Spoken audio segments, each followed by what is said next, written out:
let's now delve deeper. We have with us retired Major General David Fraser, CTV military analyst and former commander of NATO forces in southern Afghanistan. Sir, good evening and thanks for your time. Okay, good to be with you.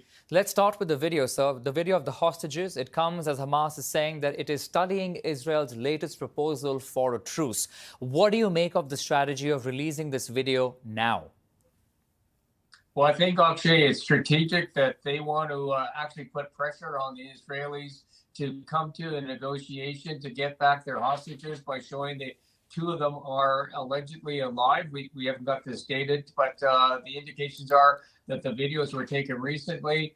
So it's certainly a bargaining chip for Hamas to get Israel to negotiate, also probably to try to slow down the attack into Rafah. So we have all the cards now on the table. We are now working towards a very tense negotiations because of what we're seeing on the video right now. The pressures on Israel to negotiate. Let's talk about these negotiations, sir. We understand there was a delegation that Egypt had sent into Israel. They were there for a few days. That delegation has wrapped up its work. They have gone back. Antony Blinken is going to be going to Saudi Arabia on Monday, Tuesday for a 2-day trip. So let's discuss these negotiations and whatever is going on. What do you make of it? Well, the fact that Egypt has ramped up because of what has happened today, their actions suggest that, they've got an interest in this too, because they don't want people squirting out into their country. And they've got an awful lot of pressure of trying to get aid into Israel. So Egypt has got skin in the game here and an interest in making sure that these negotiations go successfully. At the same time, now you've got the Secretary of State going back into the Middle East. He's going to be talking to the Saudis. He's going to be probably asking them to put pressure on, Hamas and, other Arab nations to start to get these negotiations going. While at the same time, probably talking to Israel behind closed doors to try to get them to negotiate, because the tense nature of these negotiations just defies description at the same time as we're attacking into Rafah. So there's a lot on the stake and a lot of players that engaged right now. A lot at stake for sure, sir. Let me just ask you my next question in two parts. Part one, what do you really see in terms of the strategy for Israel moving into Rafah? Because that's the only area that they haven't really gone into just as yet, even though there have been airstrikes. And secondly, sir, the objective of Israel doing that, they want to eradicate Hamas altogether. How do we know? How successful has Israel really been in that?